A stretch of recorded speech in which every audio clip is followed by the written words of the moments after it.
പരിശുദ്ധാത്മാവേ എന്നിൽ നിറയണമേ, നിറഞ്ഞു കവിയണമേ, കവിഞ്ഞൊഴുകണമേ. പുതിയൊരു ജനനം നൽകും പരിശുദ്ധാത്മാവേ,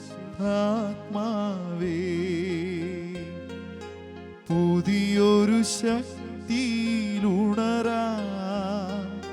കൃപ നീ ചൊരിയണമേ. പരിശുദ്ധാത്മാവേ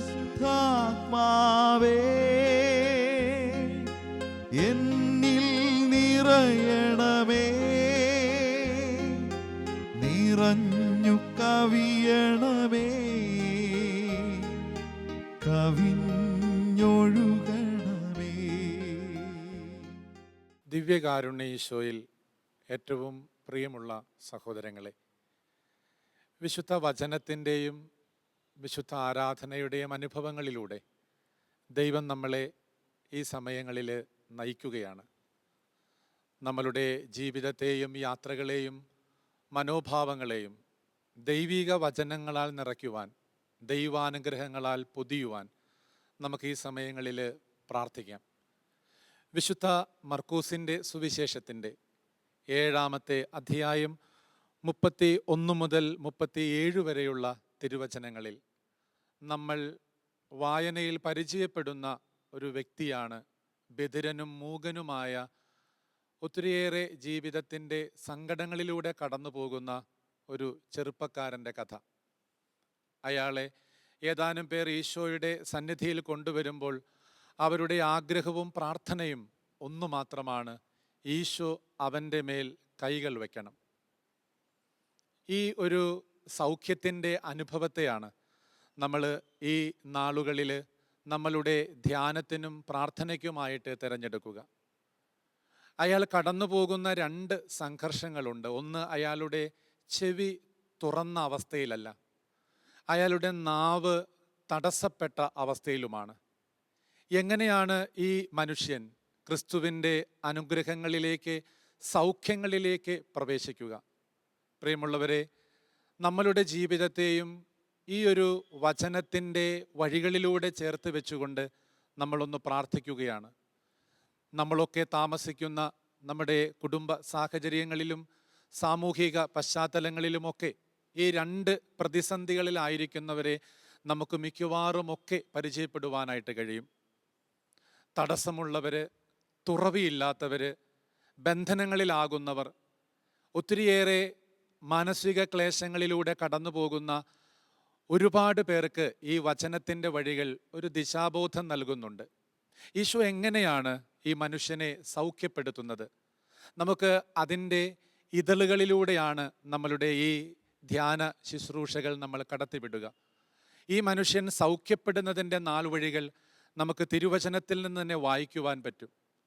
കൈകൾ വയ്ക്കണം, ഈശോയുടെ കൈകളാൽ അവൻ സൗഖ്യപ്പെടണമെന്നുള്ള ആഗ്രഹവുമായിട്ടാണ് ഈ മനുഷ്യനെ അവർ ഈശോയുടെ മുമ്പിൽ കൊണ്ടുവരിക. ഈശോ ചെയ്യുന്ന നടപടികൾ വളരെ കൃത്യമാണ്. ഈശോ അവൻ്റെ കൈക്കു പിടിച്ച് അവനെ ജനക്കൂട്ടത്തിൽ നിന്നും മാറ്റി നിർത്തുകയാണ്. പിന്നീട് അവൻ്റെ ചെവികളിൽ വിരലുകൾ ഇടുകയാണ്. പിന്നീട് അവൻ്റെ നാവിൽ തുപ്പലുകൊണ്ട് സ്പർശിക്കുകയാണ്. ഈ 3 നടപടികൾക്കൊടുവിലാണ് നമ്മൾ വായിക്കുക യഫാത്ത എന്ന, തുറക്കപ്പെടട്ടെ എന്ന സൗഖ്യത്തിൻ്റെ തിരുമൊഴികൾ. ഒടുവിൽ നമ്മൾ ഈ സുവിശേഷത്തിൻ്റെ അവസാന ഭാഗത്ത് വായിക്കുന്നത് ഇങ്ങനെയാ: അവൻ്റെ ചെവികൾ തുറന്നു, അവൻ്റെ നാവിൻ്റെ കെട്ടുകൾ അഴിഞ്ഞു, അവൻ സ്ഫുടമായി സംസാരിക്കുകയാണ്. യേശുവിൻ്റെ ഈ നടപടികൾ കാണുന്ന ആ ചുറ്റുവട്ടങ്ങൾ യേശുവിൽ വിസ്മയിക്കുന്നു എന്ന് പറയുന്ന ഒരു അനുഭവത്തോടു കൂടിയാണ് ഈ സുവിശേഷ സംഭവം തീരുക. പ്രിയരെ, നമുക്ക് ഈ വിശുദ്ധ വചനത്തിൻ്റെ ഇതളുകളിലൂടെ നമ്മളുടെ ജീവിതത്തെയും ഒന്ന് ചേർത്ത് വയ്ക്കാം. ഓർമ്മിക്കുക, തിരുവചനത്തിലെ ഈശോ വളരെ കൃത്യമായിട്ടും ഇയാളെ സൗഖ്യത്തിലേക്കുള്ള നടപടികളിൽ ആദ്യം കൊണ്ടുവരിക അവനെ ജനക്കൂട്ടത്തിൽ നിന്നും മാറ്റി നിർത്തി എന്നാണ്. നമ്മൾ എന്നുമേ ചൊല്ലുന്ന കർത്താവിൻ്റെ മാലാഖ എന്ന പ്രാർത്ഥനയുടെ ഒടുവിലായിട്ട് നമ്മൾ ഒരുമിച്ച് പ്രാർത്ഥിക്കുന്നൊരു വാക്കുണ്ട്, ഈശോ മിശിഹായുടെ വാഗ്ദാനങ്ങൾക്ക് ഞങ്ങൾ യോഗ്യരാകുവാൻ. ആ വാക്കുകളിൽ ഒരുപാട് പ്രത്യേകതകളുണ്ട്. ഈശോ മിശിഹായുടെ വാഗ്ദാനങ്ങൾ പ്രാപിക്കണോ, നമ്മൾ യോഗ്യതയുള്ളവരാകണം. നമുക്കറിയാം, നമ്മുടെ നാട്ടിൽ നമ്മുടെ പ്രിയപ്പെട്ട മക്കൾ അവർ നല്ല ഒരു കോഴ്സിലോട്ടൊക്കെ പ്രവേശിക്കണമെങ്കിൽ ഗവൺമെൻറ് സംവിധാനങ്ങൾ ഏർപ്പെടുത്തുന്ന ഒരു പരീക്ഷയുണ്ട്. പേര് എൻട്രൻസ് എന്നാണ്. എൻട്രൻസ് എന്ന വാക്കിൻ്റെ അർത്ഥം തന്നെ പ്രവേശന പരീക്ഷ. ഈ പരീക്ഷയിൽ നല്ല മാർക്കുകൾ, നല്ല റാങ്കുകൾ സ്കോർ ചെയ്യുന്ന ഒരാളെയാണ് ഗവൺമെൻറ് നൽകുന്ന ചില പ്രൊഫഷണൽ കോഴ്സുകളിലേക്ക് തിരഞ്ഞെടുക്കുക. എന്നുവെച്ചാൽ യോഗ്യതയില്ലാതെ ഒരാൾക്ക് നല്ല ഒരു കോഴ്സിലോട്ട് പ്രവേശിക്കുവാനായിട്ട് സാധിക്കത്തില്ല. ഇവിടെയാണ് പ്രിയമുള്ളവരെ നമ്മൾ ഈ പ്രാർത്ഥനാ വാക്കുകളുടെ അർത്ഥവും തിരിച്ചറിയേണ്ടത്. ഈശോ മിശിഹായുടെ വാഗ്ദാനങ്ങൾ പ്രാപിക്കണമോ, നമ്മൾ യോഗ്യതകളിലേക്ക് പ്രവേശിക്കണം. എന്താണ് ഈ യോഗ്യത? പരിശുദ്ധ അമ്മയോട് ചേർന്ന് നമ്മൾ പ്രാർത്ഥിക്കുക, ഈ സർവേശ്വരൻ്റെ പരിശുദ്ധ ദൈവമാതാവേ, ഞങ്ങൾക്ക് വേണ്ടി അപേക്ഷിക്കണമേ. അതുകൊണ്ട് യോഗ്യതകളില്ലാതെ ഒരനുഗ്രഹം പ്രാപിക്കാൻ സാധിക്കില്ല എന്ന് ഈ പ്രാർത്ഥന നമ്മളെ ഓർമ്മിപ്പിക്കുന്നു. തിരുവചനവും പറയുന്നത് അതൊക്കെ തന്നെയാണ്. ദൈവാനുഗ്രഹങ്ങളിലേക്ക് 2 തടസ്സങ്ങളുള്ള ഈ ചെറുപ്പക്കാരൻ, അവൻ്റെ തുറവിയില്ലായ്മയും തടസ്സവും. എങ്ങനെയാണ് അയാൾ പ്രവേശിക്കപ്പെടുക? ആദ്യഘട്ടം ജനക്കൂട്ടത്തിൽ നിന്നും അവനെ മാറ്റി നിർത്തുകയാണ്. സുവിശേഷങ്ങൾ 4 ലേഖനങ്ങൾ മുഴുവനും നമ്മൾ പരിശോധിച്ചാൽ ദൈവാനുഗ്രഹങ്ങളിലേക്കുള്ള ഒരാളുടെ യാത്രയ്ക്ക് ഈ യോഗ്യത വളരെ അത്യാവശ്യമാണെന്ന് വചനം പറയുന്നുണ്ട്. ഈശോ ഇവിടെ ഈ ചെറുപ്പക്കാരൻ നടത്തുന്ന ആദ്യ നടപടി ജനക്കൂട്ടത്തിൽ നിന്നും മാറ്റുകയാണ്. ജനക്കൂട്ടം എന്ന് പറയുന്നത് തിരുവചനങ്ങളിൽ ക്രിസ്തുവിലേക്കുള്ള ഒരു തടസ്സം തന്നെയാണ്. ക്രിസ്തുവിലേക്ക് തടസ്സമാണ് ജനക്കൂട്ടമെങ്കിൽ ജനക്കൂട്ടത്തെ മറികടക്കാതെ ഒരാൾക്ക് ഈ ദൈവാനുഗ്രഹങ്ങൾ പ്രാപിക്കുവാനായിട്ട് സാധിക്കില്ല. വിശുദ്ധ ലൂക്ക സുവിശേഷത്തിൻ്റെ 19-ാമത്തെ അധ്യായം ആദ്യ വാക്കുകളിൽ നമ്മൾ പരിചയപ്പെടുന്നു ഒരു സക്കേവൂസിനെ കുറിച്ച്. പൊതുവെ അയാളെക്കുറിച്ചുള്ള പരാമർശത്തിൽ നമ്മളൊക്കെ കേൾക്കുക അല്ലെങ്കിൽ മനസ്സിലാക്കുക, അയാൾക്ക് ക്രിസ്തുവിലേക്കുള്ള തടസ്സം പൊക്കക്കുറവെന്നാണ്. പക്ഷേ സൂക്ഷ്മതയോടെ വായിച്ചാൽ 3-ാമത്തെ വാക്യത്തിൽ നമ്മൾ കാണുന്നുണ്ട്, ജനക്കൂട്ടത്തിൽ നിൽക്കുമ്പോഴാണ് അയാൾക്ക് ആ പൊക്കക്കുറവ് ഒരു തടസ്സമായി മാറുക. വചനം ഇങ്ങനെയാണ്, യേശു ആര് എന്ന് കാണാൻ അയാൾ ആഗ്രഹിച്ചു. പൊക്കം കുറവായിരുന്നതിനാൽ ജനക്കൂട്ടത്തിൽ നിന്നുകൊണ്ട് അത് സാധ്യമായിരുന്നില്ല. ജനക്കൂട്ടത്തിൽ നിൽക്കുമ്പോഴാണ് അയാളുടെ പൊക്കം കുറവാവുക. ജനക്കൂട്ടത്തെ മറികടന്നാൽ അയാൾക്ക് ഈശോയെ കാണുവാനായിട്ട് പറ്റും. പക്ഷേ സക്കേവൂസ് എന്ന് പറയുന്ന ഒരാൾ ജനക്കൂട്ടത്തെ പിരിച്ചും പിഴിഞ്ഞും ജീവിക്കുന്ന ഒരാളാണെന്ന് സുവിശേഷ വായനയിൽ നമുക്ക് വ്യക്തമാണ്. ലോകത്തോട് അമിതമായ ആകർഷണമുള്ള ഒരാൾക്ക് ദൈവത്തിലേക്കുള്ള പ്രവേശിക വളരെ പ്രയാസകരമാണ്. അതുകൊണ്ട് സുവിശേഷങ്ങൾ അവതരിപ്പിക്കുന്ന ജനക്കൂട്ടം ഞാനും നിങ്ങളും ഇന്ന് കൈകാര്യം ചെയ്യുന്ന ഈ ലോകത്തിൻ്റെ സംവിധാനങ്ങൾ തന്നെയാണ്. പലപ്പോഴും നമ്മുടെ കത്തോലിക്ക തിരുസഭ നമ്മളെ സഹായിക്കുന്നത് പോലും പ്രാർത്ഥനകളിലൂടെ, കൂദാശകളിലൂടെ, സുഹൃതങ്ങളിലൂടെ, നോമ്പ് പോലെയുള്ള ആചരണങ്ങളിലൂടെ ജനക്കൂട്ടത്തെ മറികടക്കാനുള്ള വലിയൊരു സാധ്യത തുറന്നു തരികയാണ്. ദൗർഭാഗ്യവശാൽ ആത്മീയ മേഖലകളോടുള്ള പുതിയ കാലഘട്ടത്തിൻ്റെ വിരസതകളോ അല്ലെ അകൽച്ചകളോ ഈ ഒരു തയ്യാറെടുപ്പിലേക്ക് നമ്മളെ നയിക്കുന്നില്ല എന്നുള്ളതാണ് വാസ്തവം. പ്രിയരെ, ഇവിടെ സക്കേവൂസിൻ്റെ തടസ്സം ജനക്കൂട്ടമാണെങ്കിൽ അയാൾ ആ ജനക്കൂട്ടത്തെ മറികടക്കാൻ എടുക്കുന്ന മാർഗവും വളരെ കൃത്യമാണ്. മുമ്പേ ഓടി ഒരു സിക്കമൂർ മരത്തിൽ കയറിയിരിക്കുകയാണ്. സിക്കമൂർ മരം എന്ന് പറയുമ്പോൾ എന്തുകൊണ്ട് അയാൾ ഒരു മരത്തെ സമീപിച്ചുവെന്ന് ചോദിച്ചാൽ 5-ാമത്തെ വാക്യത്തിൽ നമ്മൾ വായിക്കുന്നുണ്ട്, യേശു അതിലെയാണ് കടന്നു പോകുന്നത്. ഒരു മരത്തിൻ്റെ അരികിലൂടെ കടന്നു പോകുന്ന ഈശോയെ കാണാൻ മരത്തിൻ്റെ മീതെ കയറുന്ന ഒരു സക്കേവൂസ്. തൊട്ട് പുറകിലത്തെ കണ്ണിക 18-ാമത്തെ അധ്യായം ലൂക്കാ സുവിശേഷം 35 മുതലുള്ള വാക്കുകളിലും നമ്മൾ പരിചയപ്പെടുന്ന ഒരു അന്ധനായ ഭിക്ഷാടകനുണ്ട്. അയാളെക്കുറിച്ചുള്ള പരാമർശം ഇങ്ങനെയാണ്, ജെറീക്കോയുടെ വഴിയരികിൽ അയാൾ ഭിക്ഷ യാചിക്കുമ്പോൾ ജനക്കൂട്ടം കടന്നു പോകുന്ന ശബ്ദം കേട്ട് അയാൾ ചോദിക്കുന്നുണ്ട്, എന്ത് സംഭവിക്കുന്നു? ജനക്കൂട്ടം കൊടുക്കുന്ന മറുപടി, നസ്രായനായ യേശു കടന്നു പോകുന്നുവെന്നാണ്. പക്ഷേ ഈ മനുഷ്യൻ വിളിച്ചു കൂവുന്നത് നസ്രായനായ യേശുവെ കനിയണമേ എന്നല്ല. ദാവീദിന്റെ പുത്ര കനിയണമേ എന്നാണ്. എന്താണ് ഈ രണ്ട് വാക്കുകൾ തമ്മിലുള്ള വ്യത്യാസം? ജീസസ് ഓഫ് നാസറത്ത്, നസ്രായൻ, സൺ ഓഫ് ഡേവിഡ്, ദാവീദിന്റെ പുത്രൻ. രണ്ടും രണ്ടാണ്, രണ്ടും ഒന്നല്ല. കാരണം ജനക്കൂട്ടം പറയുമ്പോൾ, ജീസസ് ഓഫ് നാസറത്ത് എന്ന് പറയുമ്പോൾ അതൊരു ചരിത്രമാണ്, ആർക്കും നിഷേധിക്കുവാൻ പറ്റാത്ത ചരിത്രം. ഇത് 2016 എന്ന് നമുക്കറിയാം. ഈ ഒരു കാലഘട്ടത്തിൽ നമ്മുടെയൊക്കെ കുടുംബത്തിലോ നമ്മുടെയൊക്കെ അയൽ വീടുകളിലോ ഒരു ഹൈന്ദവ മുസ്ലിം കുടുംബങ്ങളിലോ ആരെങ്കിലുമൊക്കെ പിറവിയെടുത്താൽ അത് ജാതിമത ഭേദമന്യേ സർക്കാരിൻ്റെ ഏതെങ്കിലും വില്ലേജിലോ പഞ്ചായത്തിലോ ഒക്കെ ഡേറ്റ് ഓഫ് ബർത്ത് അടയാളപ്പെടുത്തുമ്പോൾ വർഷം കുറിക്കുന്നത് 2016 ഈ 2016 എന്ന് പറയുമ്പോൾ ആരും ജീസസ് ഓഫ് നാസറത്തിനെ അംഗീകരിച്ചു കഴിഞ്ഞു. അതുകൊണ്ടൊരു ചരിത്രത്തെ ഇവിടെ സ്ഥാപിക്കുകയല്ല വിശ്വാസിയുടെ ലക്ഷ്യം, മറിച്ച് സൺ ഓഫ് ഡേവിഡ് എന്ന് പറയുമ്പോൾ അതൊരു വിശ്വാസമാണ്. വിശ്വാസം പ്രഘോഷിക്കാൻ ഈ ചരിത്രം നമ്മളെ ഒരു കാലഘട്ടത്തിലും അനുവദിക്കാറില്ല. നമ്മുടെയൊക്കെ പുതിയ കാലഘട്ടത്തിൽ ഒത്തിരിയേറെ മിഷണറിമാരും വിശ്വാസികളും സഹനങ്ങളിലൂടെ, രക്തസാക്ഷിത്വത്തിലൂടെ, പീഡനങ്ങളിലൂടെയൊക്കെ കടന്നു പോകുമ്പോൾ വിശ്വാസം ജീവിക്കുവാൻ അനുകൂല കാലാവസ്ഥ ചരിത്രം ഒരുക്കാറേയില്ല. ഇവിടെ ഈ അന്ധനായ മനുഷ്യൻ, ജനക്കൂട്ടം നസ്രായനായ യേശു കടന്നു പോകുന്നു എന്ന് പറയുമ്പോൾ ദാവീദിന്റെ പുത്ര കനിയണമേ എന്നുള്ള അഭ്യർത്ഥനയിലൂടെ അയാൾ വിശ്വാസമാണ് പ്രഖ്യാപിക്കുക. പക്ഷേ ദൗർഭാഗ്യവശാൽ ആ ജനക്കൂട്ടം അയാളെ അതിന് സഹായിക്കുന്നില്ല. നിശബ്ദനായിരിക്കുവാൻ ആവശ്യപ്പെടുമ്പോൾ അയാൾ കൂടുതൽ ഉച്ചത്തിൽ നിലവിളിക്കുകയാണ്.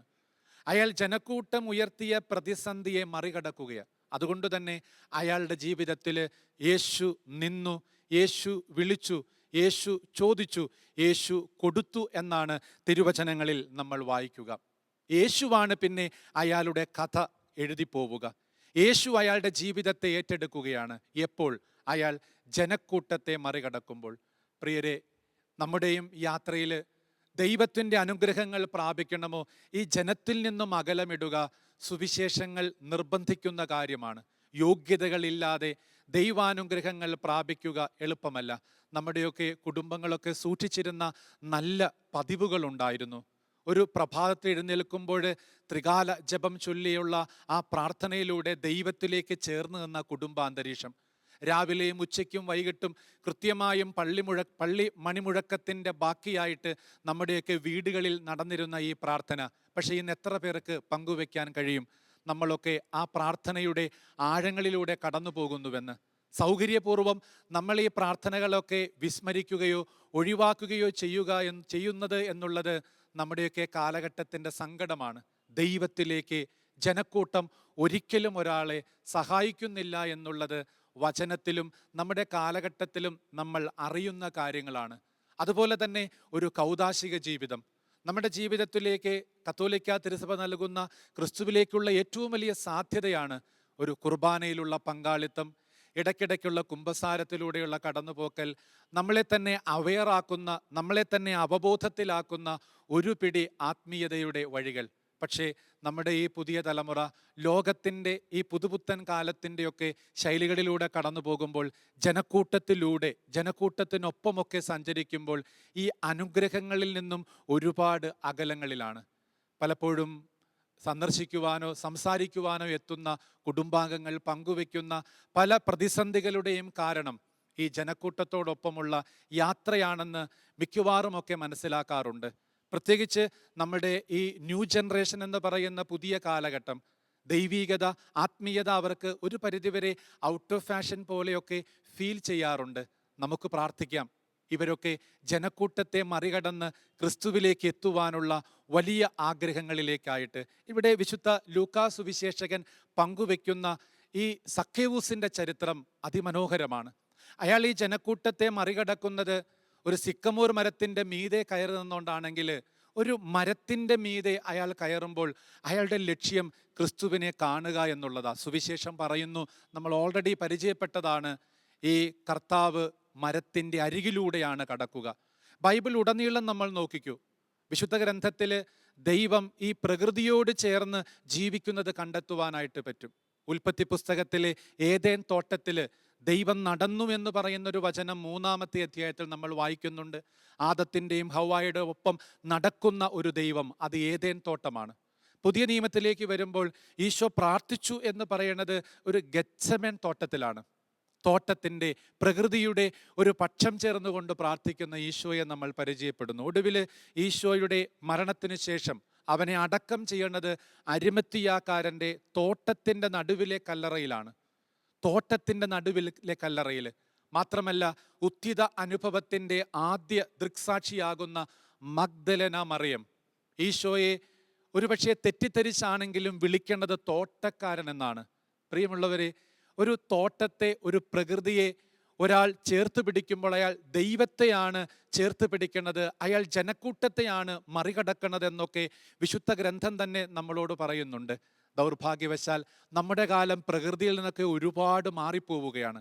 ഒരുപക്ഷെ നമ്മൾ ഈ കാലഘട്ടത്തിൽ നേരിടുന്ന പ്രകൃതിയുടെ ഒരു സങ്കടമാണ് അമിതമായ ചൂട്. എന്തുകൊണ്ടെന്ന് ചോദിച്ചാൽ നമുക്ക് തന്നെ അറിയാം, പ്രകൃതിയാകുന്ന ഈ ദൈവിക സാന്നിധ്യത്തെ നമ്മൾ സൗകര്യപൂർവ്വം അവഗണിക്കുകയാണ്. ഒരുപക്ഷെ നമ്മളല്ലേ ഈ ഒരു ആത്മീയതയുടെ പേരും പറഞ്ഞ് പല പ്രകൃതിയുടെ വിഭവങ്ങളെയും നശിപ്പിച്ചു കൊണ്ടിരിക്കുക. ഒരു ആത്മവിമർശനമാവട്ടെ. ഈ പ്രകൃതിയിലെ ഒരു പച്ചപ്പിനോട് നമ്മൾ പങ്കുചേരുമ്പോൾ നമ്മൾ ദൈവത്തിലേക്കാണ് വളരുന്നത് എന്നൊക്കെയുള്ള വലിയ സൂചന. ഈ ധ്യാനത്തിലൂടെ കടന്നു പോകുമ്പോൾ നമുക്ക് ഈ വിശുദ്ധ വചനത്തിൻ്റെ ഏടുകൾ കൈമാറുന്ന ഈ സൂചനകളെ ദിശാബോധമായിട്ടൊന്ന് സ്വീകരിച്ചാൽ ഒരുപാട് ജീവിത സാഹചര്യങ്ങളിൽ വ്യത്യാസം വരുത്തുവാനായിട്ട് ദൈവം നമ്മളെ സഹായിക്കും. പ്രിയമുള്ളവരെ, മരത്തിൻ്റെ മീതെ നിൽക്കുന്ന ഈ സക്കേവൂസിനെ കർത്താവ് ക്ഷണിക്കുന്നത് പോലും ഒരു മരത്തിൻ്റെ ഭാഷ ഉപയോഗിച്ചാണ്. കർത്താവ് ക്ഷണിച്ചത് ഇങ്ങനെയാണ്: സക്കേവൂസ്, വേഗമിറങ്ങുക. വേഗമിറങ്ങുക എന്ന് പറയുന്നത് ഒരു മരത്തിൻ്റെ ഭാഷയാണ്. വേഗമിറങ്ങുന്നത്, ഒരു മരം നട്ടാൽ വേഗമിറങ്ങേണ്ടത് വേരുകളാണ്. വേരില്ലാതെ ഒരു മരത്തിന് അതിൻ്റെ ആ അസ്തിത്വത്തിൻ്റെ അനുഭവങ്ങൾ മനോഹരമാക്കുവാനായിട്ട് സാധിക്കില്ല. വേര് നീരണിയുന്ന ഒരു പ്രകൃതി ബന്ധത്തിലാണ് തായ്തടിയിലേക്ക് വെള്ളവും ലവണവും എത്തുക. അത് കായ്കനികൾ ഫലം ചൂടിയൊക്കെയുള്ള അനുഭവത്തിലേക്ക് വളരുക. അങ്ങനെയെങ്കിൽ സക്കേവൂസ് എന്ന് പറയുന്ന ഒരാൾ ജനക്കൂട്ടത്തിൻ്റെ ഒപ്പം സഞ്ചരിച്ച് അയാൾക്ക് നഷ്ടപ്പെട്ടു പോയത് വേരുകളാണ്. സ്വന്തം ഭാര്യയിലേക്ക്, സ്വന്തം മാതാപിതാക്കളിലേക്ക്, സ്വന്തം മക്കളിലേക്ക് പണത്തിൻ്റെ പിന്നാലെ പോകുന്ന, ജനക്കൂട്ടത്തെ പിരിച്ചും പിഴിഞ്ഞും പോകുന്ന ഒരാൾക്ക് എങ്ങനെയാണ് വേരോട്ടം സജീവമാക്കാൻ കഴിയുക? ഒരുപക്ഷെ നമ്മുടെയൊക്കെ പുതിയ കുടുംബങ്ങൾ വല്ലാണ്ട് പണത്തിൻ്റെ പിന്നാലെയുള്ള പരക്കം പാച്ചിലിൽ നഷ്ടപ്പെട്ടു പോയത് ഈ വേരനുഭവങ്ങളല്ലേ? ഒന്ന്, ഭാര്യാഭർത്താക്കന്മാർക്കിടയിൽ സംസാരിക്കാൻ നേരമുണ്ടോ? മക്കൾ മാതാപിതാക്കൾക്കിടയിൽ ഒന്ന് പങ്കുവെക്കാനുള്ള നേരമുണ്ടോ? പ്രായമായ കാർന്നോന്മാരുടെ ജീവിതാവശ്യങ്ങൾ സാധിച്ചു കൊടുക്കാൻ എത്ര മക്കൾ അവരുടെ പക്ഷം ചേരുന്നുണ്ട്? ദൗർഭാഗ്യവശാൽ ഇന്നെല്ലാം പണം കൊണ്ടളക്കുന്ന ഒരു കാലഘട്ടത്തിൽ വേര് എന്ന് പറയണത് ഒരുപാട് അസ്തമിച്ചു പോയി എന്നുള്ളത് നമ്മൾ അനുഭവിക്കുന്ന ഒരു സംഘർഷമാണ്. ഈശോ ക്ഷണിക്കുകയാ, ഈ ജനക്കൂട്ടം നിന്റെ ജീവിതത്തിൽ ഏർപ്പെടുത്തുന്ന ഒരു സംഘർഷത്തിൽ നിനക്ക് വിടുതൽ കിട്ടണമെങ്കിൽ നീ വേരനുഭവം, ഒരു ബന്ധത്തിൻ്റെ തലങ്ങളിലേക്കൊക്കെ ഇറങ്ങിച്ചെല്ലണമെന്ന് തന്നെയാ വചനം പറയുക. സക്കേവൂസിൻ്റെ പ്രതികരണവും വളരെ വളരെ മനോഹരമാണ്. നമ്മൾ വായിക്കുന്നു തിരുവചനത്തിൽ, അവൻ സന്തോഷത്തോടെ തിടുക്കത്തിലിറങ്ങിയെന്നാ പറയുക. ഈ തിടുക്കം എന്ന് പറയുന്നത് വേഗത എന്നൊരർത്ഥമായിട്ട് ദയവ് ചെയ്ത് വ്യാഖ്യാനിക്കരുത്. വേരും തായ്തണ്ടും തമ്മിലുള്ള ഒരു ശക്തമായ ബന്ധത്തിൽ ഈ തായ്തണ്ടിലേക്ക് നീരെത്തുന്നതിൻ്റെ മേഖലയാണ് തിടുക്കം എന്ന് പറയുന്നത്. അതൊരിക്കലും വേഗത എന്ന അർത്ഥത്തിലല്ല. വേര് നീരണിയുമ്പോൾ മരത്തിന് പച്ചപ്പും ജീവനും തുടുപ്പുകളും ഉണ്ടാകും. ഒരു ബന്ധത്തിലാണ്, ഈ മണ്ണിനോട് വേര് പുലർത്തുന്ന ബന്ധത്തിലാണ് ഈ തായ്തണ്ട് അല്ലെങ്കിൽ ഈ മരം മനോഹരമായ അനുഭവത്തിലേക്കൊക്കെ യാത്രയാവുക. അങ്ങനെയെങ്കിൽ എത്രത്തോളം നമ്മൾ ഒരു ബന്ധത്തെ മുറുകെ പിടിക്കുന്നുണ്ട്? സക്കേവൂസ് തിടുക്കത്തിൽ ഇറങ്ങി എന്ന് പറയുമ്പോൾ അയാൾ വേരിലേക്ക് ഇറങ്ങി, ബന്ധങ്ങളിലേക്ക് ഇറങ്ങി എന്ന് വേണം വിശുദ്ധ ഗ്രന്ഥത്തിൽ നിന്ന് മനസ്സിലാക്കുവാനായിട്ട്. നമ്മൾ വായിക്കുന്ന വിശുദ്ധ ലൂക്കാ സുവിശേഷത്തിലെ തന്നെ 1-ാമത്തെ അധ്യായം 39-ാമത്തെ വാക്യം, മറിയം ആ ദിവസങ്ങളിൽ യൂദയായിലെ മലമ്പ്രദേശത്തുള്ള പട്ടണത്തിലേക്ക് തിടുക്കത്തിൽ പോയെന്ന് പറയുമ്പോൾ അതും ഒരു വേഗതയിൽ പോയെന്നല്ല, അവളൊരു ബന്ധത്തിലേക്ക് പ്രവേശിക്കുകയാണ്. താൻ കടന്നു പോകുന്ന ഒരു ഗർഭസ്ഥാവസ്ഥ, ഓർമ്മിക്കണം, വിവാഹ നിശ്ചയം മാത്രമേ കഴിഞ്ഞിട്ടുള്ളൂ. അങ്ങനെ ഒരു കാലഘട്ടത്തിൽ ഒരു പെൺകുട്ടി നേരിടുന്ന സകലവിധ സംഘർഷങ്ങൾക്കും പരിഹാരം ഒരു ബന്ധത്തിലാവുക എന്നുള്ളതാണ്. അതുകൊണ്ട് തന്നെ കടന്നുപോകുന്ന ഒരു മാനസിക വെപ്രാളത്തിൽ തന്നെ ഇനി സപ്പോർട്ട് ചെയ്യാൻ ആ നാട്ടിലെ മാതാപിതാക്കൾക്ക് മീതെ ഉള്ളത് ഇളയമ്മയായ എലിസബത്ത്, ഇളയപ്പനായ സക്കറിയ. അതുകൊണ്ട് അവൾ തിടുക്കത്തിൽ പോയെന്ന് പറയുമ്പോൾ ഒരു ബന്ധത്തിലേക്ക് പോയി എന്ന് നമുക്ക് ധ്യാനിക്കുവാനായിട്ട് പറ്റും. എന്ന് വെച്ചാൽ ജനക്കൂട്ടം ഏർപ്പെടുത്താൻ സാധ്യതയുള്ള ഒരുപാട് തിരസ്കരണങ്ങൾ, ഒരുപാട് ആരോപണങ്ങൾ, ഒത്തിരിയേറെ പ്രതിസന്ധികൾ, അതിനെ മറികടക്കുകയാണ് ഈ മറിയത്തിൻ്റെ ജീവിതത്തിലെ തിടുക്കത്തിൽ പോയെന്ന് പറയുന്നൊരു വചനത്തിലൂടെ. 3 മാസത്തോളം ആ ബന്ധങ്ങളിൽ താമസിക്കുന്ന മറിയത്തിലാണ് ദൈവത്തിൻ്റെ മകൻ പോലും പിറക്കുക. അതുകൊണ്ട് പ്രിയരെ, നമുക്ക് ധ്യാനിക്കാം. കർത്താവ് ഈ മനുഷ്യനെ ഒരു ജനക്കൂട്ടത്തിൽ നിന്നും മാറ്റി നിർത്തുന്നു എന്ന് പറയുമ്പോൾ അതിൻ്റെ അർത്ഥം വളരെ ഗൗരവമാണ്. ജനക്കൂട്ടത്തിൽ നിന്നാൽ നമുക്ക് ഒരു കാലഘട്ടത്തിലും അനുഗ്രഹം പ്രാപിക്കുവാനായിട്ട് സാധിക്കില്ല. വിത്തുകൾ പോലും ഒരു മുളച്ചു പൊങ്ങുന്ന പ്രായത്തിൽ എന്തുമാത്രം സവിശേഷമായ ശ്രദ്ധയാ ഒരു കർഷകൻ കൊടുക്കുക. ഒരുപാട് അതിനെ പരിഗണിക്കുന്നു, ഒത്തിരി വെയിലിൽ നിന്നും മാറ്റിവെക്കുന്നു, ഒത്തിരിയേറെ കാലാവസ്ഥയുടെ പ്രതികൂല മേഖലകളിൽ നിന്നും മാറ്റി നിർത്തിയാണ് ഈ വിത്ത് മുളപ്പിച്ചെടുക്കുക. അങ്ങനെയെങ്കിൽ നമ്മുടെ കുടുംബത്തിലെ മക്കൾ അനുഗ്രഹങ്ങളുടെ ഒരുപാട് നന്മകളിലേക്ക് പ്രവേശിക്കുവാനായിട്ട് നമ്മൾ അവരെ ജനക്കൂട്ടത്തിൽ നിന്നും ആ ചെറിയ നാളുകളിൽ ഒന്ന് മാറ്റി പാർപ്പിച്ചുകൂടെ? ഒരു 17 വയസ്സുവരെ നമ്മുടെ കസ്റ്റഡിയിലാകുന്ന ഈ കുഞ്ഞുങ്ങളെ കൃത്യമായിട്ടും കൗദാശിക ജീവിതത്തിലേക്കും കൃത്യമായിട്ടും ആത്മീയതയിലേക്കും ബോധ്യപൂർവ്വം കടത്തിവിടുവാൻ മാതാപിതാക്കളും ഇടവക സംവിധാനങ്ങളുമൊക്കെ ഒരുപാട് ശ്രമങ്ങൾ നടത്തുമ്പോൾ നമ്മുടെ മക്കൾ വഴുതിപ്പോവാതിരിക്കും. ഒരുപക്ഷെ പുതിയ കാലഘട്ടത്തിലെ കുഞ്ഞുമക്കൾ തുടങ്ങിയുള്ള ആ മേഖലകളിൽ കാണുകയാണ് മദ്യത്തിൻ്റെയും ലഹരികളുടെയും ഉപയോഗം. ജനക്കൂട്ടത്തിൻ്റെ ശൈലികളിലേക്ക് നമ്മുടെ ഈ പ്രിയപ്പെട്ട തലമുറ അറിയാതെ വഴുതിപ്പോകുന്നുണ്ട്. അതുകൊണ്ട് തന്നെ നമ്മുടെ കുഞ്ഞുങ്ങളൊക്കെ ഒത്തിരിയേറെ വൈകൃതങ്ങളിലൂടെയാണ് കടന്നു പോവുക. നമ്മൾ പരിചയപ്പെടുന്ന ഏതൊരു സാഹചര്യത്തിലെയും കുഞ്ഞുങ്ങൾ എത്രയോ ഗൗരവമേറിയ ശ്രദ്ധാപാത്രങ്ങളാകേണ്ടതാണ്. പക്ഷെ അവരെയൊക്കെ സൗകര്യപൂർവ്വം അവഗണിക്കുന്ന ഒരു പ്രവണത നമ്മുടെയൊക്കെ സാഹചര്യങ്ങൾക്കുണ്ട്.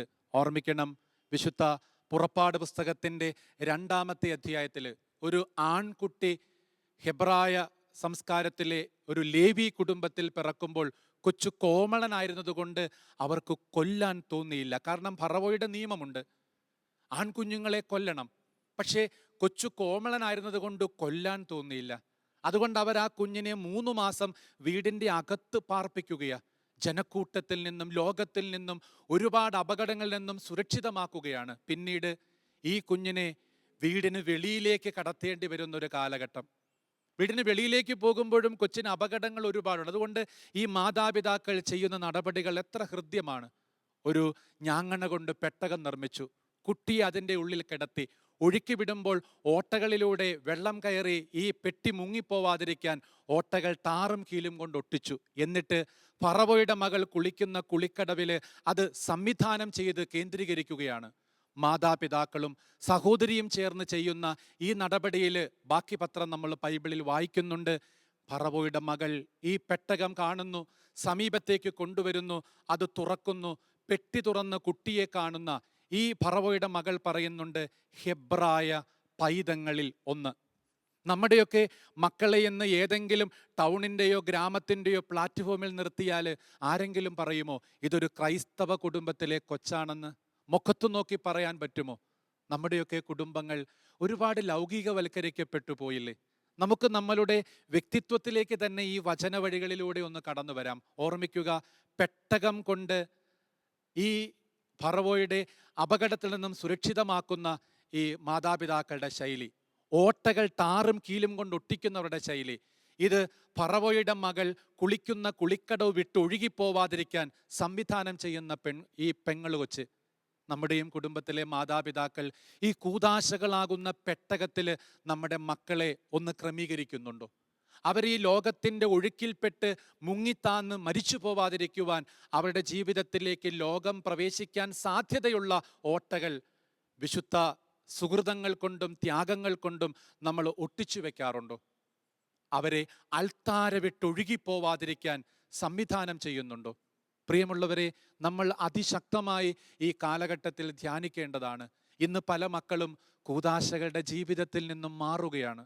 സുഹൃതങ്ങളൊക്കെ അവരുടെ ജീവിതത്തിൽ ലോകത്തിൻ്റെ ആഘോഷങ്ങളിൽ പെട്ടുപോകുമ്പോൾ മങ്ങിപ്പോവുകയാണ്. അൾത്താര വിട്ട് അവരിന്ന് ഒഴുകിപ്പോവുകയാണ്. അതുകൊണ്ട് ഒരുപക്ഷെ കുമ്പസാരക്കൂടുകളിലൊക്കെ ഇരിക്കുമ്പോൾ സങ്കടം വരാറുണ്ട്. പല മക്കളുടെയും കുമ്പസാരത്തിൻ്റെ ദൈർഘ്യം അത് 1, 2, 3, 4 വർഷങ്ങളൊക്കെ അവർ കുമ്പസാരിച്ചിട്ട് കഴിയുന്നുവെന്ന് പറയുമ്പോൾ ഈ മക്കൾ ലോകത്തിന് അനുരൂപരായി തുടങ്ങിക്കഴിഞ്ഞു. ക്രൈസ്തവ ജീവിതം എന്ന തലക്കെട്ടോടുകൂടെ വിശുദ്ധ പൗലോസ്ലീഹ കുറിക്കുന്ന റോമാലേഖനത്തിലെ 12-ാമത്തെ അധ്യായം 2-ാം തിരുവചനം, ആ വാക്യങ്ങൾ ഇങ്ങനെയാണ്: ലോകത്തിന് നിങ്ങൾ അനുരൂപരാകരുത്, ലോകത്തിന് നിങ്ങൾ അനുരൂപരാകരുത്, മനസ്സിൻ്റെ നവീകരണം വഴി രൂപാന്തരപ്പെടുവിൻ, മനസ്സിൻ്റെ നവീകരണം വഴി രൂപാന്തരപ്പെടുവിൻ. അപ്പോൾ നിങ്ങൾക്ക് നല്ലത്, പരിപൂർണമായത്, പവിത്രമായത്, പരിശുദ്ധമായത് കൃത്യമായിട്ടും വിവേചിക്കുവാനായിട്ട് പറ്റും. പ്രിയരെ, നമുക്ക് വേണ്ടത് ഒരു വിവേചനമല്ലേ? ലോകമേതാണ്, ദൈവമേതാണെന്നുള്ള വിവേചനം. ഒരു തിരഞ്ഞെടുപ്പിലേക്ക് വരുമ്പോൾ ഞാൻ ക്രൈസ്തവനാണെന്നുള്ള, വിശ്വാസിയാണെന്നുള്ള അവബോധത്തിലെ തിരഞ്ഞെടുപ്പുകൾ. നമ്മുടെയൊക്കെ കുടുംബങ്ങൾക്ക് ആ വിവേചനം എന്ന് പറയുന്ന സുഹൃതം എത്രത്തോളം ലഭിക്കുന്നുണ്ട്? ഈശോ ഈ ചെറുപ്പക്കാരനെ ജനക്കൂട്ടത്തിൽ നിന്നും മാറ്റുകയാണ്. പ്രിയരെ, നമുക്ക് ഈ ചിന്തകൾ സമാപിപ്പിക്കുമ്പോൾ മനസ്സിൽ അടിവരയിടാം. ജനക്കൂട്ടത്തിൽ നിന്നും ക്രിസ്തു ഇയാളെ കൈക്ക് പിടിച്ചു മാറ്റുമ്പോൾ അത് സൗഖ്യത്തിലേക്കുള്ള പ്രഥമഘട്ടമാണ്. നമുക്ക് ഈ ദിവസത്തിൻ്റെ ഈ ധ്യാനം പൂർത്തീകരിക്കുമ്പോൾ നമുക്ക് നമ്മുടെ കുടുംബാംഗങ്ങൾ എത്രത്തോളം ഈ ജനക്കൂട്ടം എന്ന് പറയുന്ന ഒരു ലോകത്തിൻ്റെ തലത്തിൽ നിന്നും എത്രത്തോളം അകലുന്നുവെന്നൊക്കെ നമുക്കൊന്ന് ധ്യാനിക്കാം. ദൈവാനുഗ്രഹം നമുക്ക് പ്രാർത്ഥിക്കാം.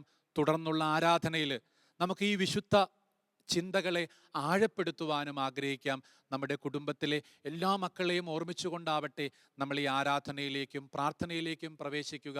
ദൈവം നമ്മളെല്ലാവരെയും ഈ വചനം ഏർപ്പെടുത്തുന്ന ദിശാബോധങ്ങളിലൂടെ നയിക്കട്ടെ എന്ന് നമുക്ക് പ്രാർത്ഥിക്കാം. നമ്മുടെ കുടുംബം കൂടുതൽ ദൈവത്തോടൊട്ടിയും അൾത്താരത്തൊട്ടും വിശുദ്ധ ചൈതന്യത്തോട് ചേർന്നുമൊക്കെ ഈ യാത്ര തുടരട്ടെ. നമുക്ക് വിശുദ്ധ ആരാധനയിലേക്ക് ഏറ്റവും ഹൃദ്യമായിട്ട് പ്രവേശിക്കുകയും ചെയ്യാം. ദൈവം പരിശുദ്ധ അമ്മയിലൂടെ, വിശുദ്ധ യൗസേപ്പിലൂടെ, ഒത്തിരിയേറെ വിശുദ്ധരിലൂടെ ഈ വിശുദ്ധ ദർശനം നമ്മുടെ ഉള്ളിൽ അടയാളപ്പെടുത്തുമാറാകട്ടെ. ആമേൻ.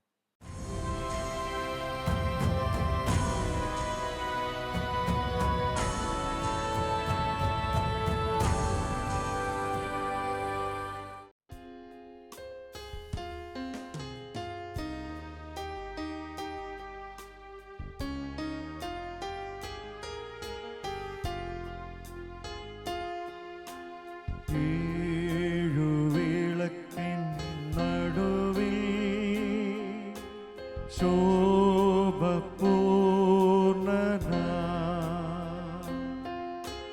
മാറത്തു പൊൻകച്ചയണിഞ്ഞും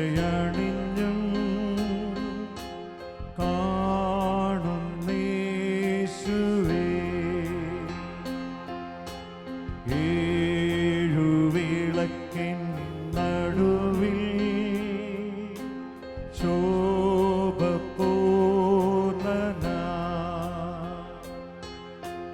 മാറത്ത് പൊൻകച്ചയണിഞ്ഞും കാണുന്നേശുവേ, ആദ്യനും അന്ത്യനും നീ മാത്രമേശുവേ,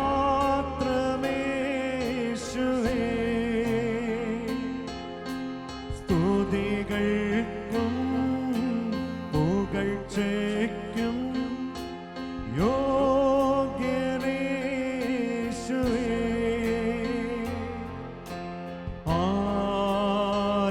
ആരാധന ആരാധന യേശുവേ, ആരാധന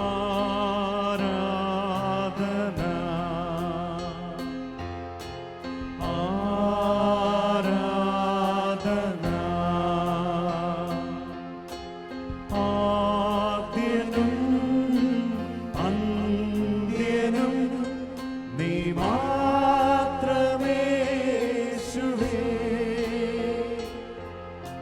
സ്തുതികൾക്കും പുകഴ്ചയ്ക്കും യോഗ്യനേശുവേ,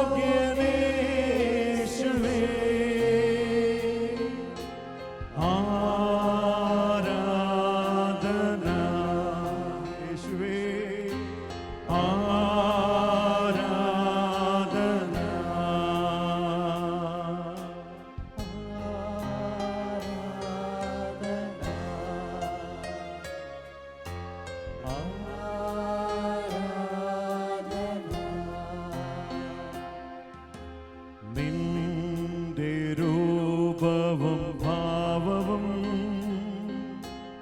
എന്നിലാകട്ടെ.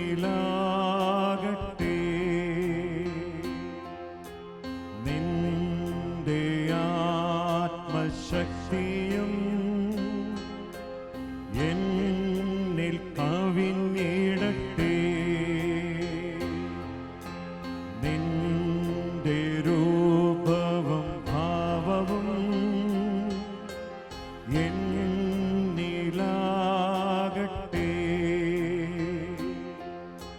നിന്റെ ആത്മശക്തിയും എന്നിൽ കവിഞ്ഞിടട്ടെ. ആദ്യനും അന്ത്യനും നീ മാത്രമേശുവേ. സ്തുതികൾക്കും പുകഴ്ചയ്ക്കും യോഗ്യനേശുവേ.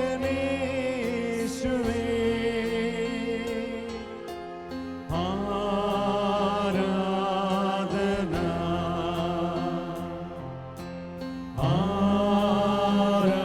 ആരാധന യേശുവേ. ആരാധന യേശുവേ. ആരാധന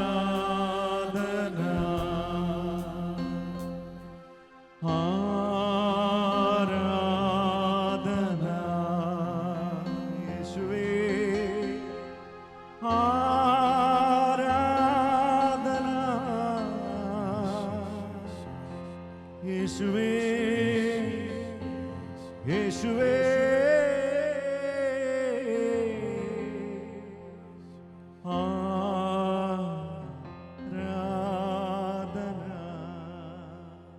പരിശുദ്ധ പരമ ദിവ്യകാരുണ്യത്തിന് നേരവും ആരാധനയും സ്തുതിയും പുകഴ്ചയും ഉണ്ടായിരിക്കട്ടെ. പരിശുദ്ധ പരമ ദിവ്യകാരുണ്യത്തിന് നേരവും ആരാധനയും സ്തുതിയും പുകഴ്ചയും ഉണ്ടായിരിക്കട്ടെ. പരിശുദ്ധ പരമ ദിവ്യകാരുണ്യത്തിന് നേരവും ആരാധനയും സ്തുതിയും പുകഴ്ചയും ഉണ്ടായിരിക്കട്ടെ. ഈശോയുടെ തിരുസാന്നിധ്യത്തിന് നന്ദി പറഞ്ഞുകൊണ്ട്, ആരാധന അർപ്പിച്ചുകൊണ്ട്, സ്തോത്രം ആലപിച്ചുകൊണ്ട്, ആദരവോടെ നമുക്ക് ഈ പരിശുദ്ധ സമയങ്ങളിലേക്ക് നമ്മളെ തന്നെ സമർപ്പിച്ച് പ്രാർത്ഥിക്കാം. നമുക്കെല്ലാവർക്കും എഴുന്നേറ്റ് നിൽക്കാം. എഴുന്നേറ്റ് നിന്നുകൊണ്ട് ആരാധിക്കുമ്പോൾ നമ്മളുടെ ജീവിതം, നമ്മുടെ ശരീരം, നമ്മുടെ നിയോഗങ്ങൾ, ആഗ്രഹങ്ങൾ എല്ലാം കുർബാനയിലേക്ക് നമ്മൾ കൊടുക്കുകയാണ്. എൻ്റെ അടുക്കൽ വാ, ഞാൻ നിങ്ങൾക്ക് ആശ്വാസത്തിൻ്റെ, സൗഖ്യത്തിൻ്റെ അനുഭവം നൽകുമെന്ന് പറയുന്ന കർത്താവിൻ്റെ സമീപത്താണ് നമ്മൾ. ലോകം മുഴുവനുമുള്ള സകലരെയും നമുക്ക് ഈ തിരുവോസ്തിയിലേക്ക് ചേർത്ത് വയ്ക്കാം. വിശുദ്ധ ഗ്രന്ഥത്തിൽ നാം ശ്രവിച്ചതുപോലെ കർത്താവ് നമ്മളെ സൗഖ്യത്തിലേക്ക് ക്ഷണിക്കുകയാണ്.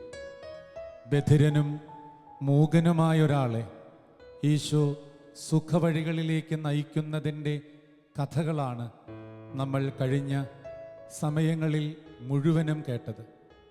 ആ കർത്താവിൻ്റെ അടുക്കലാണ് നമ്മൾ നിൽക്കുക.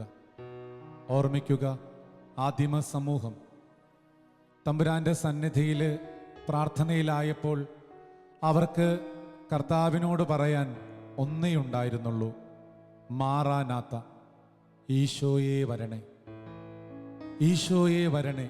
വേറൊന്നും അവരുടെ ജീവിതത്തിലൊരു പ്രാർത്ഥനയായിട്ടില്ലായിരുന്നു. അവൻ്റെ വരവിനു വേണ്ടി തങ്ങളെ തന്നെ ഒരുക്കി കാത്തുനിന്ന ആദിമ സമൂഹം സ്നേഹത്തിൻ്റെയും സാഹോദര്യത്തിൻ്റെയും അനുഭവങ്ങളെ ആഴപ്പെടുത്തി കർത്താവിൻ്റെ ആഗമനത്തിനായി ഒരുങ്ങി നിന്ന സമൂഹം. നമുക്കും ആദിമ സമൂഹത്തോടൊപ്പം നിന്നുകൊണ്ട് ഈ ആരാധനയിൽ പങ്കുചേരാം. നമ്മുടെ ഇരുകരങ്ങളും നമുക്കൊന്ന് തുറന്നു പിടിക്കും. കർത്താവിൻ്റെ സന്നിധിയിൽ കരങ്ങൾ തുറന്നു നിന്നുകൊണ്ട് നമുക്ക് ഈശോയോട് പറയാം: വാ വാ യേശുനാഥ, ഞങ്ങളുടെ ഹൃദയത്തിലേക്കും ജീവിതത്തിലേക്കും ഞങ്ങളുടെ ആഗ്രഹങ്ങളിലേക്കും നിയോഗങ്ങളിലേക്കും ഈശോയെ വരണമേ. നമുക്ക് ഒരുമിച്ച് കർത്താവിൻ്റെ സന്നിധിയിൽ ഈ ഒരു ആഗ്രഹം പറയാം. അവൻ വെളിപാട് പുസ്തകത്തിൽ നമ്മളോട് പറയുന്നുണ്ട്, കതകിൽ വന്ന് ഞാൻ മുട്ടും, തുറന്നാൽ ഞാൻ ആ വ്യക്തിയുടെ ഉള്ളിലേക്ക് കടക്കും, അവനോടൊപ്പം ആഹാരത്തിനിരിക്കും. ഉറപ്പു നൽകിയ കർത്താവിൻ്റെ സന്നിധിയിലാണ് നമ്മുടെ ആഗ്രഹങ്ങൾ പറയുക. നമുക്കൊരുമിച്ച് പാടി പ്രാർത്ഥിക്കാം. യേശുനാഥ,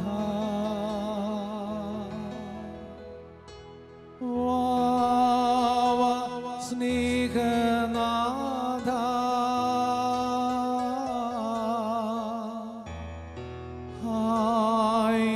ഹൃദയം തേടിയിടും സ്നേഹമേ നീ,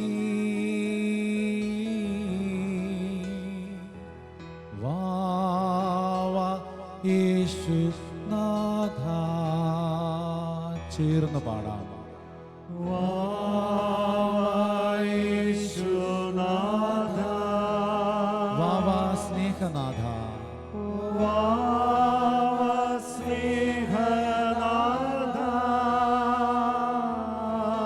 ഹായൻ ഹൃദയം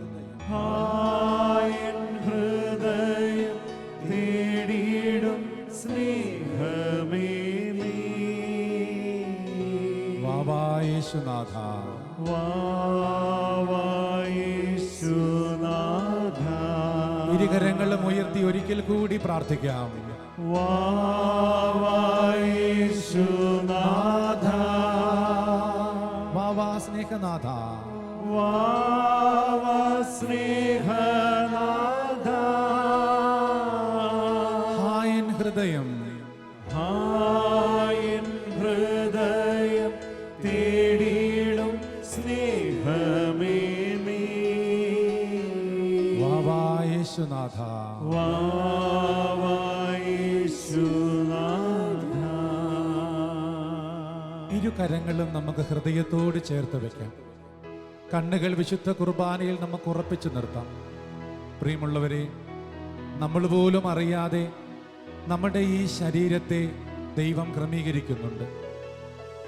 നമ്മുടെ ശരീരത്തിലെ കോശങ്ങൾ ഓരോ സമയങ്ങളിലും പുതിയതായിക്കൊണ്ടിരിക്കുകയാണ്. നമ്മുടെ ശ്വാസോച്ഛ്വാസത്തിൻ്റെ ക്രമീകരണങ്ങൾ എത്ര കൃത്യതയോടുകൂടിയാണ് കർത്താവ് സൂക്ഷിക്കുന്നത്. ഹൃദയത്തിൻ്റെ താളത്തിന് ഒരിക്കൽ പോലും ഒരു അപതാളമുണ്ടാക്കുന്നില്ല. കർത്താവ് എത്രയോ നമ്മളെ പരിഗണിക്കുന്നു. ആ കർത്താവിന് നമ്മളോട് ചോദിക്കാനൊരു ചോദ്യമുണ്ട്. ഓർക്കുക, കേസറിയ ഫിലിപ്പിയിലൂടെ കടന്നു പോകുന്ന കർത്താവ് ഈശോ മിശിഹ തൻ്റെ ജീവിതത്തെക്കുറിച്ച് നാട്ടുകാരുടെ അഭിപ്രായം ചോദിക്കുന്നുണ്ട്. 12 പേരുടെയും അധരങ്ങൾ വാചാലമാവുകയാണ്. ഈശോയ്ക്ക് ഒരാഗ്രഹവും കൂടെ കൂടുതലായിട്ടുണ്ട്. എൻ്റെ കൂടെ താമസിക്കുന്നവരല്ലേ നിങ്ങൾ, എന്നോടൊപ്പം സഞ്ചരിക്കുന്നവരല്ലേ നിങ്ങൾ, എന്നെ കുറച്ച് കാലങ്ങളായി അറിയുന്നവരല്ലേ നിങ്ങൾ, എന്നെക്കുറിച്ച് നിങ്ങളുടെ അഭിപ്രായം. പത്രോസ്ലീഹ വളരെ വെളിപാട് നിറഞ്ഞൊരു അനുഭവത്തിൽ ഉറക്കെ പറയുന്നുണ്ട്, നീ ജീവനുള്ള ദൈവത്തിൻ്റെ പുത്രൻ മിശിഹായാണ്. അത് കേൾക്കുമ്പോൾ തന്നെ യേശു അയാളെ വിളിക്കുന്ന പേര്, യോഹന്നാന്റെ പുത്രനായ ശിമയോനെ, നീ ഭാഗ്യവാൻ. കർത്താവ് ഒരാളെ ഭാഗ്യവാൻ എന്ന് വിളിക്കുകയാണ്. എന്താണ് അയാൾക്ക് ഭാഗ്യകരമായ ഒരനുഭവത്തിലേക്കുള്ള ഒരു പ്രത്യേകത? ഈശോ തന്നെ പറയുന്നു, മാംസരക്തങ്ങളല്ല, സ്വർഗസ്ഥനായ പിതാവിൻ്റെ വെളിപാടാണ് നിന്നെക്കൊണ്ട് ഇങ്ങനെയൊക്കെ പറയിപ്പിക്കുന്നത്. മാംസരക്തങ്ങൾക്ക് മീതെ പത്രോസ്ലീഹ ജീവിതത്തെ ഉയർത്തുകയാണ് വെളിപാടിലേക്ക്. നമ്മൾ കഴിഞ്ഞ ധ്യാനത്തിൻ്റെ സമയത്ത് കൃത്യമായും ധ്യാനിക്കുന്നുണ്ടായിരുന്നു ജനക്കൂട്ടത്തിൽ നിന്നും മാറുന്നതിനെക്കുറിച്ച്. ജനക്കൂട്ടത്തിൽ നിന്നും മാറുക, മാംസരക്തങ്ങൾക്ക് മീതെ ചിന്തിക്കുക, ഉയർന്ന കാഴ്ചപ്പാടിലെത്തുക, അവിടെയാണ് ഒരാൾ ഭാഗ്യത്തിലേക്ക് നയിക്കപ്പെടുക. കർത്താവെ, ഞങ്ങളെയും ഒരു ഭാഗ്യത്തിലേക്ക് നീ നയിക്കണമേ. ഞങ്ങളെയും മാംസരക്തങ്ങൾക്ക് മീതെ ഉയർത്തണമേ. ഈ ജനക്കൂട്ടത്തിൻ്റെ ആശാപാശങ്ങളിൽ നിന്നും ഞങ്ങൾക്ക് വിടുതൽ നൽകണമേ. ബധിരനും മൂകനുമായ ആ ചെറുപ്പക്കാരനെ നീ തന്നെയാണ് കൈക്ക് പിടിച്ച് ജനക്കൂട്ടത്തിന് വെളിയിലാക്കിയത്. ഞങ്ങളും പ്രാർത്ഥിക്കുന്നു, ഞങ്ങളെല്ലാവരെയും ഞങ്ങളുടെ കുടുംബാംഗങ്ങളെയും ഈ ലോകത്തിൽ നിന്നും വേർപെടുത്തണമേ. ഞങ്ങളുടെ മനസ്സിനെ ഈ ലോകത്തിൽ നിന്നും അടർത്തിയെടുക്കണമേ. ഞങ്ങളും പത്രോസ്ലീഹായെ പോലെ നിന്നെ പ്രഘോഷിക്കട്ടെ. നീയൻ പ്രാണനാഥനാണ്, നീയൻ സ്നേഹരാജനാണ്, നിന്നിലെല്ലാമൻ ജീവനും സർവസ്വവുമേ. കൈകൾ ഒരിക്കൽ കൂടി തുറന്നു പിടിച്ച് വിശുദ്ധ കുർബാനയിലേക്ക് നോക്കി നമുക്ക് കർത്താവിനെ പത്രോസ്ലീഹായോടൊപ്പം നിന്ന് പ്രകീർത്തിക്കാം. ഒരുമിച്ച് പാടാം. നീയൻ പ്രാണനാഥൻ,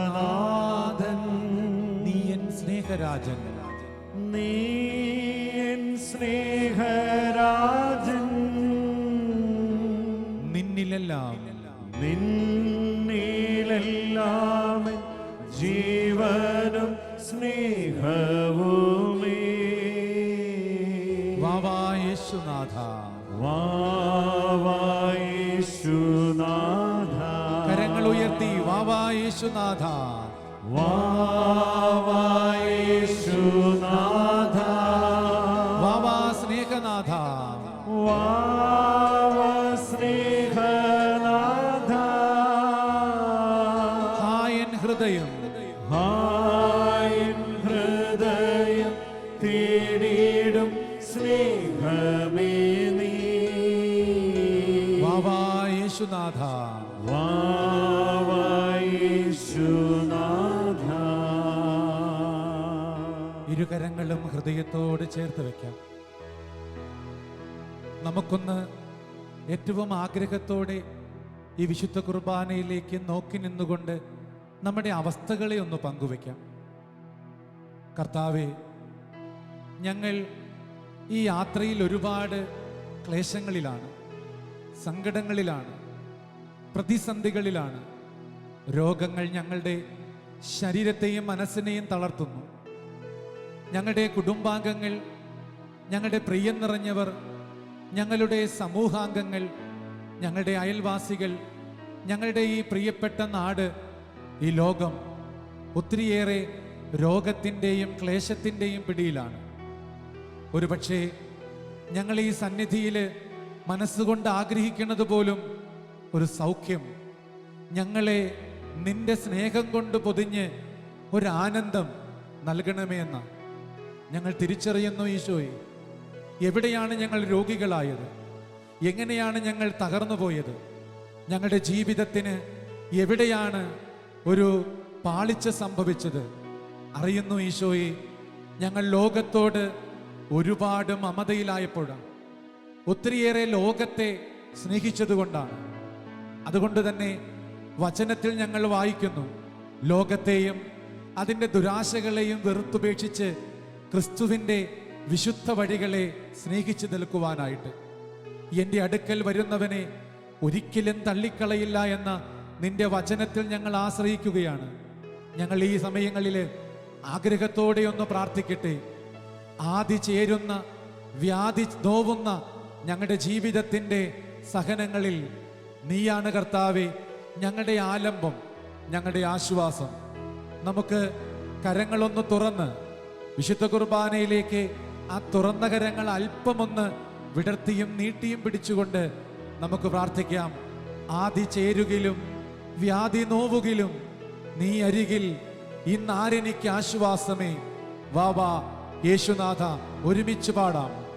ആദി ചേരുകിലും വ്യാധി നോവുകിലും വ്യാധി നോവുകിലും നീ അരികിൽ, ഇന്നാരെനിക്ക് ആശ്വാസമേ. നീ അരികിലെന്നാലെനിക്ക് ആശ്വാസമേ. വാവാ യേശുനാഥ, വാവാ യേശുനാഥ, ഒരിക്കൽ കൂടി ആദി ചേരുകിലും ആദി എല്ലാ രോഗികളെയും സമർപ്പിച്ച് പ്രാർത്ഥിക്കാം. വ്യാധി നോവുകിലും വ്യാധി നോവുകിലും സകല രോഗികളെയും സൗഖ്യപ്പെടുത്തണമേ. നീ അരികിലെന്നാലെനിക്കാശ്വാസമേ.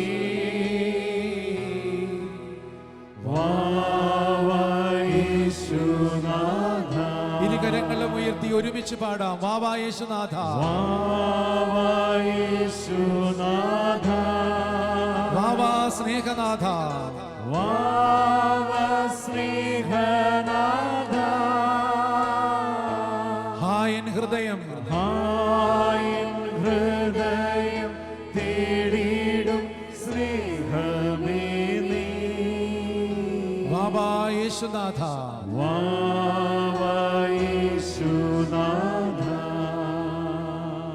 കരങ്ങൾ ഹൃദയത്തോട് തന്നെ ചേർത്ത് വയ്ക്കാം. വിശുദ്ധ കുർബാനയിലേക്ക് നോക്കി നിൽക്കാം. അവൻ്റെ സാന്നിധ്യം, അവൻ്റെ നമ്മളോടുള്ള വാത്സല്യം, ഈ കുർബാനയിലൂടെ ഒഴുക്കുന്ന കാരുണ്യം നമുക്ക് കൺകുളിർക്കെ കണ്ടു നിൽക്കാം. നമ്മുടെ കുടുംബത്തിൻ്റെ ഓരോ ഇടങ്ങളിലേക്കും അവൻ ഒഴുക്കുന്ന ആ സ്നേഹത്തെ ഇനി എങ്ങനെയാ നമുക്ക് കണ്ടില്ലെന്ന് നടിക്കുവാൻ പറ്റുക? അതുപോലെ അവൻ നമ്മളെ, നമ്മുടെ കുടുംബാംഗങ്ങളെ പരിഗണിക്കുന്നുണ്ട്. ഒത്തിരിയേറെ ആപത്ത് ഘട്ടങ്ങളിലും നമ്മളെ സുരക്ഷിതമാക്കുന്നുണ്ട്. ഓർക്കുക, അവൻ്റെ സഹയാത്ര, നമ്മളോടൊപ്പമുള്ള അവൻ്റെ ജീവിതം ഒരിക്കലും നമുക്ക് വിസ്മരിക്കുവാൻ കഴിയുന്നതല്ല. നല്ല തമ്പുരാനെ, താബോറിൻ്റെ ഗിരിമുകളിൽ നിന്റെ ആ സാന്നിധ്യ അനുഭവത്തിൻ്റെ വലിയ വെളിച്ചവും തെളിച്ചവും ലഭിക്കുന്ന അപ്പസ്തോലന്മാർ പ്രാർത്ഥിച്ചില്ലേ, ഇവിടെ കൂടാരങ്ങൾ തീർക്കാമെന്ന്? എമ്മാവൂസിന്റെ വഴികളിലേക്ക് പാളിപ്പോകുന്ന അപ്പസ്തോലന്മാരുടെ കൂടെ നടന്ന് മനസ്സും ഹൃദയവുമൊക്കെ ജ്വലിപ്പിക്കുന്ന കർത്താവ് അവരുടെ അകത്തേക്ക് ഒരു നിർബന്ധമെന്നോണം കയറുവാനായിട്ട് ഭാവിച്ചു നിൽക്കുന്നത് കണ്ടില്ലേ? ആ ശിഷ്യന്മാര് എത്ര സ്നേഹത്തോടുകൂടിയാണ് ക്രിസ്തുവിനെ ക്ഷണിക്കുന്നത്. നാഥ, ഞങ്ങളുടെ കൂടെ വസിച്ചാലും. പ്രിയരെ, നമുക്കും പ്രാർത്ഥിക്കാം. എമ്മാവൂസിലെ അപ്പസ്തോലന്മാരെ പോലെ പോകരുതേ കർത്താവേ, കൂടെ വസിക്കണമേ. നമുക്കും പ്രാർത്ഥിക്കാം. താബോറിലെ ശിഷ്യന്മാരെ പോലെ നിനക്ക് വേണ്ടി ഞങ്ങൾ ഹൃദയവും മനസ്സും ജീവിതവും കുടുംബവും ഭൂമണ്ഡപങ്ങൾ തീർത്ത് ക്രമീകരിക്കാം. നമുക്ക് ഞങ്ങളുടെ ഈ കുടുംബത്തിലും ബന്ധത്തിലും താമസിക്കാം. ക്ഷണിച്ചാൽ ഉറപ്പായിട്ടും ഈശോ വരും. ഒരു ക്ഷണം കാത്തു നിൽക്കുന്ന ക്രിസ്തുവിനെയാണ് സുവിശേഷത്തിൽ വായിക്കുക. അവനാകട്ടെ യാത്ര തുടരുകയാണെന്ന് ഭാവിച്ചു. യാത്ര തുടരുകയാണെന്ന് ഭാവിച്ചു അഭിനയിക്കുകയാണ്. പോകാനൊന്നും താല്പര്യമില്ല. ഒന്ന് ക്ഷണിച്ചാൽ, ഒന്ന് ആഗ്രഹിച്ചാൽ ഉറപ്പായിട്ടും കർത്താവ് നമ്മളോടൊപ്പം വസിക്കും. നമുക്ക് കൈകൾ തുറക്കാം, ഹൃദയം തുറക്കാം, വിശുദ്ധ ഈ തിരുവോസ്തിയിലേക്ക് നോക്കി നിൽക്കാം. കർത്താവിനോട് നമുക്ക് ആഗ്രഹത്തോടുകൂടെ പറയാം, വേണ്ട പോകരുതേ, നാഥാ നിൽക്കണമേ. കൂടെ നിന്നാൽ അവൻ നിനക്ക് വിശുദ്ധ കുർബാനയുടെ മിഴി തുറക്കുന്ന, ഹൃദയം ജ്വലിപ്പിക്കുന്ന അഭിഷേകം തരും. ജെറൂസലേമിലേക്ക്, സഹനത്തിലേക്ക് തിരികെ പോകാനുള്ള ഊർജം തരും. നമുക്ക് ഓരോ കുർബാനയും അങ്ങനെ ദൈവസ്നേഹത്തിലേക്കും ദൈവാഗ്രഹത്തിലേക്കുമുള്ള പ്രയാണത്തിൻ്റെ വലിയ ശക്തിയായി, അഭിഷേകമായി മാറുന്നു. നമുക്ക് പ്രാർത്ഥിക്കാം, വേണ്ട പോകരുതേ, നാഥ നിൽക്കണമേ, തീർത്തുകൊള്ളാം. ഞങ്ങൾ താബോറിലേതുപോലെ ശിഷ്യന്മാർ വയ്ക്കുന്ന ആഗ്രഹങ്ങളുടെ ആ കൂടാരം, ആ ഹൃദയ കവാടം നിനക്ക് വേണ്ടി. പ്രിയരെ, നമുക്ക് തമ്പുരാന്റെ സന്നിധിയിൽ ഗായക സംഘത്തോടൊപ്പം നിന്നുകൊണ്ട് പാടി പ്രാർത്ഥിക്കാം, വേണ്ട പോകരുതേ. വേണ്ട പോകരുതേ, നാഥാ നിൽക്കണമേ, നാഥാ നിൽക്കണമേ. തീർത്തു കൊള്ളാം ഞാൻ. തീർത്തു കൊള്ളാം ഞാൻ നല്ലൊരു പൂമണ്ഡപം. വാവാ യേശുനാഥ, വാവാ യേശുനാഥ. വേണ്ട പോകരുതേ, വേണ്ട പോകരുതേ. നാഥാ നിൽക്കണമേ, നാഥാ നിൽക്കണമേ. തീർത്തു കൊള്ളാം, തീർത്തു കൊള്ളാം ഞാൻ നല്ലൊരു പൂമണ്ഡപം. വാവാ യേശുനാഥ, വാവാ യേശുനാഥ. ഒരിക്കൽ കൂടി ഇരുകരങ്ങളും ഉയർത്തി വാവാ യേശുനാഥ, വാവാ യേശുനാഥ. വാവാ സ്നേഹനാഥ, വാവാ സ്നേഹനാഥ. ഹായൻ ഹൃദയം, ഹായൻ ഹൃദയം തേടിയിടും സ്നേഹമേ നീ. വാവാ യേശുനാഥ, വാവാ യേശുനാഥ. വാവാ യേശുനാഥ, വാവാ യേശുനാഥ. വാവാ സ്നേഹനാഥ, വാവാ സ്നേഹനാഥ. ഹായൻ ഹൃദയം, ഹായൻ ഹൃദയം തേടിയിടും സ്നേഹമേ നീ. വാവാ യേശുനാഥ, വാവാ യേശുനാഥ. കൈകൾ കൂപ്പി നിൽക്കാം, കുർബാനയിലേക്ക് നോക്കി നിൽക്കാം. കർത്താവെ, ജനക്കൂട്ടത്തിൽ നിന്നും നീ കൈക്ക് പിടിച്ച് ബധിരനും മൂകനുമായ ആ ചെറുപ്പക്കാരനെ മാറ്റി നിർത്തുന്നത് ഞങ്ങളുടെ ജീവിതത്തെ അതിശക്തമായി വിലയിരുത്തുവാൻ സഹായിക്കുകയായിരുന്നു. ഈ ആരാധനയിലും ഞങ്ങൾ പ്രാർത്ഥനയിലൂടെ പാട്ടിലൂടെയൊക്കെ ആഗ്രഹിച്ചതും ഒരു ജനക്കൂട്ടത്തിൽ നിന്നും മാറി നിൽക്കുന്ന ഒരു ആത്മീയതയിലേക്ക് ഞങ്ങളെ കൊണ്ടുവരണമേ എന്നാണ്. ഈ ലോകത്തിൻ്റെ ആശാപാശങ്ങളിൽ നിന്നും ഞങ്ങളെ വിടർത്തണമേ എന്നാണ് ഞങ്ങൾ ആഗ്രഹത്തോടെ പ്രാർത്ഥിച്ചത്. കർത്താവേ, നിന്റെ സന്നിധിയിൽ നിന്റെ ആശീർവാദത്തിനായിട്ട് ആഗ്രഹിച്ചുകൊണ്ട് ഞങ്ങൾ ഇനിയുള്ള നേരങ്ങളിൽ പ്രാർത്ഥിക്കട്ടെ. നമുക്ക് കർത്താവിൻ്റെ തിരുസന്നിധിയിൽ മുട്ടുകുത്തി നിൽക്കാം.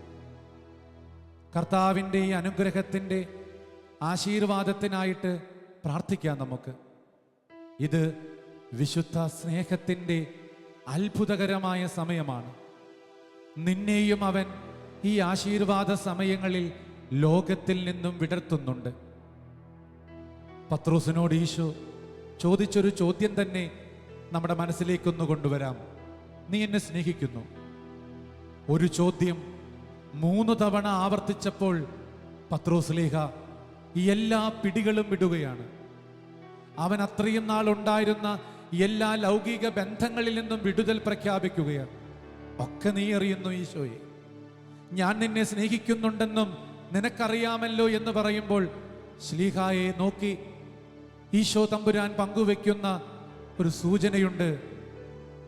ഇനി നിന്റെ അര മറ്റുള്ളവർ മുറുക്കും.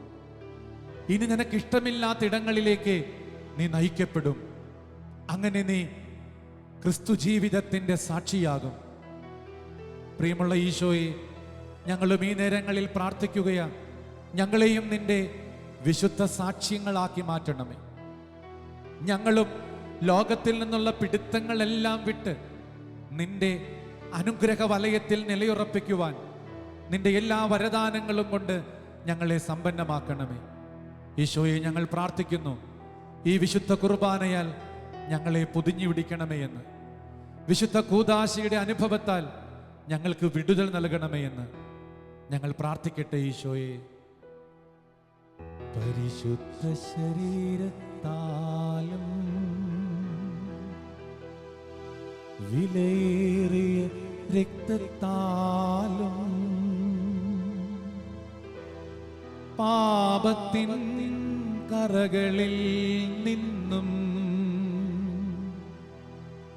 മർത്യനു നീ മോചനമേകി. സകലേശ ദിവ്യകടാക്ഷം തൂകണമേ വത്സലസുതരിൽ. നിർമ്മലരായി ജീവിച്ചിടുവാൻ ചിന്തണമേ ദിവ്യവരങ്ങൾ. യേശുവേ, ഞങ്ങളെ സൗഖ്യപ്പെടുത്തേണമേ. ഈ നിമിഷം ഞങ്ങളിലേക്ക് നീ വസിക്കണമേ.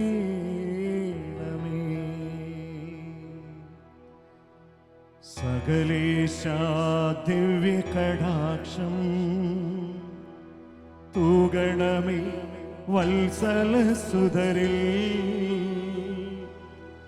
നിർമ്മലരായി ജീവിച്ചിടുവാൻ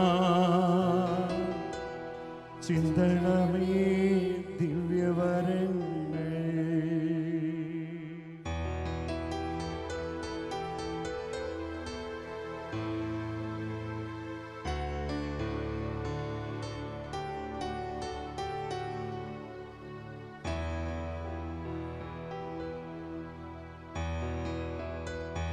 യേശുവേ,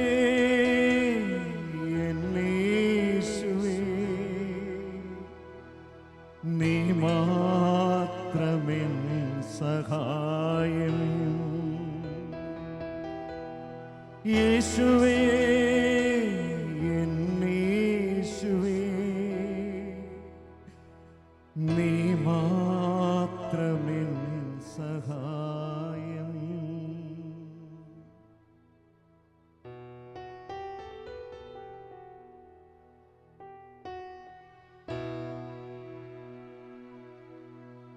പരിശുദ്ധ പരമ ദിവ്യകാരുണ്യത്തിന് എന്നേരവും ആരാധനയും സ്തുതിയും പുകഴ്ചയും ഉണ്ടായിരിക്കട്ടെ. പരിശുദ്ധ പരമ ദിവ്യകാരുണ്യത്തിന് എന്നേരവും ആരാധനയും സ്തുതിയും പുകഴ്ചയും ഉണ്ടായിരിക്കട്ടെ. പരിശുദ്ധ പരമ ദിവ്യകാരുണ്യത്തിന് എന്നേരവും ആരാധനയും സ്തുതിയും പുകഴ്ചയും ഉണ്ടായിരിക്കും.